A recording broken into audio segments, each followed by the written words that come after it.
We just wrapped up our call with the doc after not getting pregnant. Your period started. How are we feeling? What did you take away from that call? I mean, this call really was to just go over everything that happened last cycle. And the main question we had was the high progesterone. Like, is that a bad thing? What does that mean? And she even said, it made me hopeful to think that, something was happening. I was like, oh, I'm glad I didn't talk to you during it, or else I would have been even more. Because, I mean, everything I was reading online was literally implantation happened. Yeah. You ovulated 2 eggs, which we saw my body didn't ovulate 2 eggs that cycle, unless there were 2 eggs in that one follicle. But even then, it was like ovulating 2 eggs and then implantation happening. Right. Or cervical cancer. So it was the doctor's advice for that was stay off the internet, people. Because she was like, get off Dr. Google. I'm like, I know. I know you think after 4 years. I know this, but I tell you all the time, but you have Google right in front of you a lot, so I get it's hard. We both, I believe if I heard correctly, there's no worry about it being high progesterone in general. Right? Yeah, well, especially since it's my own natural progesterone. Right. She said that, those estrogen and progesterone in that luteal phase, it impacts your brain to what to do for the next cycle. So it can mess things up if it's really off, or it can help if it's optimal, all of that. But she was just like, it's okay. She was just saying, like, it's not that big of a deal. It's fine. I'm just trying to reframe it in my head for, yay, the next cycle is going to be great. We talked about Neupogen, if we're going to do that again. Because at first she was like, maybe we just do a totally natural cycle. Because, in January, your body ovulated all on its own.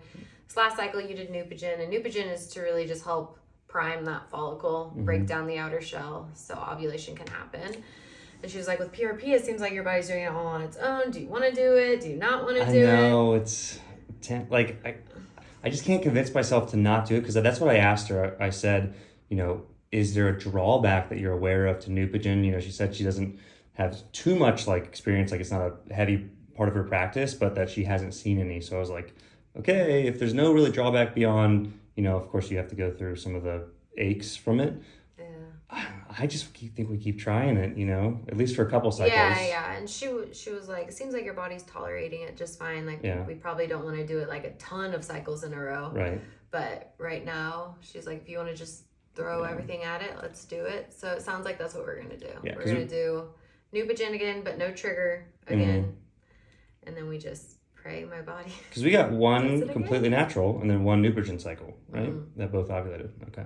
Excited after that? Are you still... Yeah, I mean, it's... my period's here, so I feel like blah.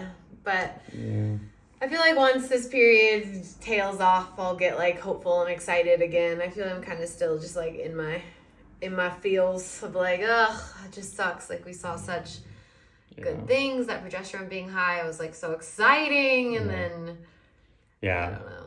I mean, obviously it's tough because it's not my body, but I can't imagine you get the bad news and then your body gets ravaged by the hormone changes, and that throws off all the things. So yeah, it's draining, that's for sure. I feel we'll see what happens when we get around ovulation time, but I feel more confident in my body right now of it actually being able to do this thing. And I mean, it's already done it, and so it's I know, but I am starting to get a little... But 20%... trying to live in the now, but I'm getting a little bit anxious about the next cycle, because that PRP is good for 3 months, and this is month 3. And she also said we'll see how your body reacts to it and what changes it has, because they say the biggest benefits in the 3 months, but who knows, maybe there are more long-term things of healing that happens. And that's just the average, so we'll see. Yeah. We'll see what happens. I mean, hopefully we're just pregnant this cycle, but if not, hopefully it lasts a little bit longer for me. We see the good benefits, and my body just keeps ovulating. We're getting towards that statistical, 20%, if all things are good, 20%, third cycle where we ovulate. It's okay, I'm very hopeful. I'm very this is great. Let's keep it going. I feel good. I feel hopeful. I feel good. Ready to do this thing. But yeah, feeling good.